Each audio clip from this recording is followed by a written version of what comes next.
बिहार की राजनीति को देखते हुए हम आप बताइएगा कि ये राजतंत्र है कि लोकतंत्र है। देखिए, कहने का तो ये लोकतंत्र है, लेकिन देखने से ये राजतंत्र दिख रहा है। कैसे? एक राजा का बेटा ही राजा बनेगा, ये लोकतंत्र में राजतंत्र में होता था जी। और आज वही वाला राजतंत्र चल रहा है लोकतंत्र के अंदर। राजा के बेटा भी सरकारी नौकरी करना चाहते हैं तो आपको बचपन से लगाइए और पढ़ना ही पड़ेगा जब तक से आपको सरकारी नौकरी नहीं लग जाएगा।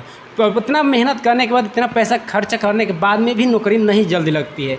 लेकिन राजनीति में पढ़ा लिखा नहीं देखा जाता है, जो कि नौकरी के टाइम में पूरा उनका देखा जाता है कितना पढ़ा लिखा है, कितना क्या करता है, यहाँ तक कि उनके ऊपर में केस है कि नहीं है, उनके ऊपर में कोई धारा लगा है कि नहीं लगा है। लेकिन राजनीति में ये सब क्यों नहीं देखा जा रहा है? देखिए, यही लोकतंत्र की खूबसूरती है जी कि जाहिलों के सबसे ऊंचे पद पर बैठा दीजिए। जी ठीक है जी।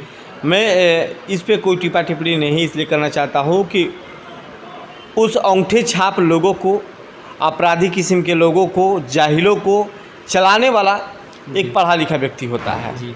कि जाहिलों को तो आगे जैसे नहीं बोलते हैं कि भैंस के आगे बिन बजाए भैंस करे पगुराई, जी।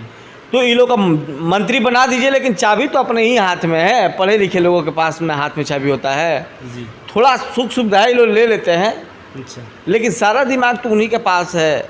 देखिए, कभी भी पढ़े लिखों का हरदम मान सम्मान इज्जत और सब कुछ शोहरत उसी के पास है। जाहिलों के पास कुछ नहीं है।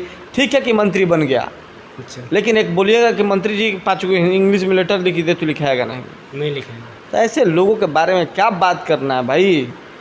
ऐसे लोगों के बारे में क्या हम बात करेंगे?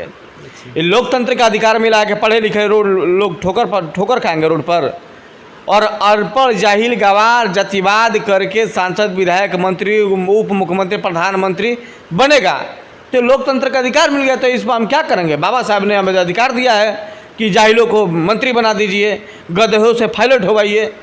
ये लोकतंत्र की खूबसूरती है, बाबा साहब का ये देन है। तो उनका लिखने पे आप विरोध करें क्या बाबा साहब के?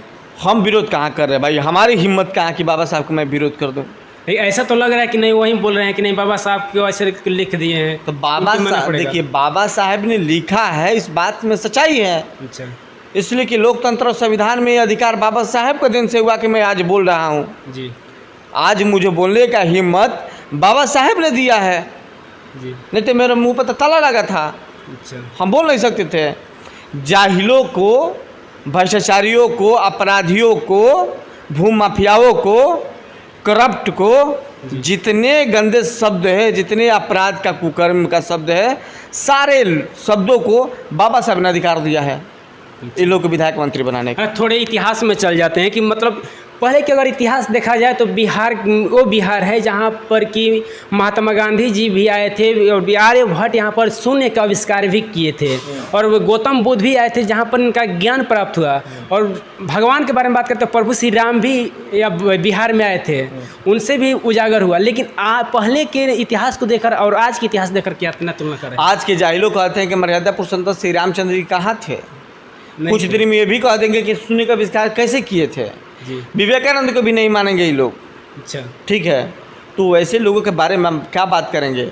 आज 50 वर्षों में ये बिहार पूरे देश नहीं विदेशों को चलाता था। नालंदा विश्वविद्यालय जो पूरे विश्व के लोग पढ़ने आते थे, आज उसी बिहार के लोग बाहर पढ़ने जाते हैं। ये हमारा बिहार का शिक्षा है, दृश्य है। तो इस पर आप भी जानते हैं, मैं भी जानता हूँ, दुनिया भी जानती है। लगभग 38,000 करोड़ रुपया की राशि खर्च की जाती है शिक्षा पर।